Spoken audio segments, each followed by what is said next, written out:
And we are back with Destructoid Video. I'm here today with Mary Stowe. Hey, how's it going? Today we're going to talk all about The Legend of Zelda-likes. Not Zelda games, but Zelda-likes, because just like you, person watching this video, we cannot wait for Tears of the Kingdom, and we figured a lot of people are going to be in the Zelda mood, so let's talk about some of our favorite Zelda-likes available on Nintendo Switch. Mary, take it away. All right, I'm going to start off with what might seem like an obvious choice, but it is an incredibly good game. I'm, of course, going to say Tunic. Tunic is very much a little bit of a love letter to like the original Zelda games. It's got good puzzles, good dungeons, good art style, a little challenging, but it can be completed in about like 8 to 9 hours or so. So it's not too long of a playthrough if you're just looking for something to kill the time until Tears of the Kingdom. Yeah, this game's pretty challenging overall, but thankfully they do have a mode that's just straight up God mode. So if you just want to have a relaxing time and play through Tunic and enjoy its beautiful world,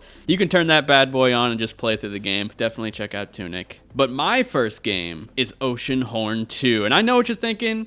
I've heard bad things about this, like the rip-off Zelda series.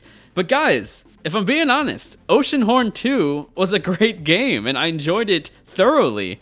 Not only is it a beautiful Switch game, but it has some great level design, some pretty decent combat for basically being a mobile game with a controller, and overall, it just has that full Zelda vibe to it. You got a hook shot, you got different abilities. It's just a full-on Zelda game, essentially. And if you're craving a more traditional style Zelda game, if you're not fully in love with the Breath of the Wild Tears of the Kingdom open world format, this is more of a love letter to those traditional Zelda games like Skyward Sword, Twilight Princess, Ocarina of Time, along those lines. So I highly recommend it if you're in the Zelda mood. And it's only about 12 hours long, so that's another upside. All right, next up for me is yet another little top-down game that's also pretty short, sweet, to the point, and it is Death's Door. This was one that I saw a lot of the Destructoid folks hyping up like before the launch, and I was like, okay, I have to check this game out, and I have zero regrets about it. You're the little crow, you're cute, you've got kind of a lightsaber sword to start out with, and it's pretty neat. There's dungeons that give it that traditional Zelda feel, and there's a hookshot, which is a classic Zelda item to help you get to all those hard to reach places and discover some fun secrets. Next up, we have mine, which is probably on the outskirts of a Zelda-like, but the vibes of a Zelda game are 100% a part of this game, which is Trigger Witch. This game's pretty hilarious because when you first start it, you're thinking, okay, this is like a fantasy-style game. It looks very much like Zelda, especially like A Link to the Past. But then all of a sudden, instead of these witches using like magic powers and stuff, they're straight up using machine guns and all types of weapons that do not match the overall aesthetic. And something about that just makes it so charming and different, and it's something you wouldn't expect from a game that looks like this. And you're seeing it on screen right now. This is a game full of blood and lots of explosions and stuff. This is a full-blown twin-stick shooter set in a fantasy world. But there's also like dungeons, like pretty much like a Zelda game. Really charming and will have you smiling throughout the game.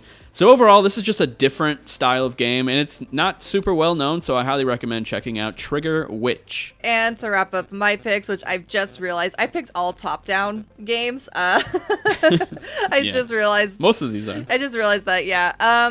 But this one's not a Zelda-like, it's a Zelda spin-off, Cadence of Hyrule. I feel like a lot of people overlook Cadence of Hyrule. I think they get kind of deterred from like the rhythm game aspect of it, but you can't turn the rhythm part off, so you can just move how you need to move. You don't have to move exactly on the beat. You're there with Zelda characters and the music. It has the Zelda music, but there's new renditions of it, and it's all just so good. I remember just standing there in some of the environments listening to the music play. Yeah, this is one that's on my list to play. I remember it dropped like during one of the E3s or something, and we went back to the hotel and someone bought it that night, so I was watching them play it. Yeah. And it looked like a lot of fun. I'll be honest though, the rhythm aspect did turn me off, but now that I know that there's a no rhythm mode, maybe I'll have to check that out. Yeah, I ended up playing with like the no rhythm mode because I didn't want to have to focus staying on beat. I just want to focus on playing Link or Zelda in this new world. And those are all the picks from us. Nice short experiences that we think you can fit in before Tears of the Kingdom is out.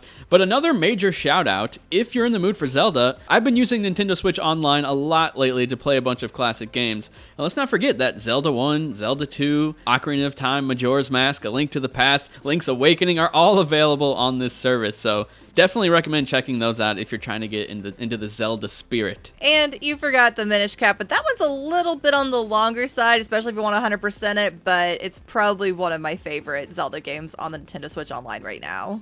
Nice, yeah, completely spaced that one, my bad. Well, this has been the latest Destructoid video. If you enjoyed it, make sure you hit that thumbs up, and if you're feeling really generous, hit that subscribe button. This is Brett and Mary signing off, and happy Zelda times, because we're finally almost there, guys. We are almost to Tears of the Kingdom. Just hold on. Hold on tight. We're almost there. I'm holding on. I'm waiting. I can smell it. It's so close. All right, we'll talk to you guys later. Smells so good. Goodbye. Say bye. Bye. Do a different bye. I don't know how to say bye normally. Just say bye. Bye. That was good. I'm almost tempted to say just keep that.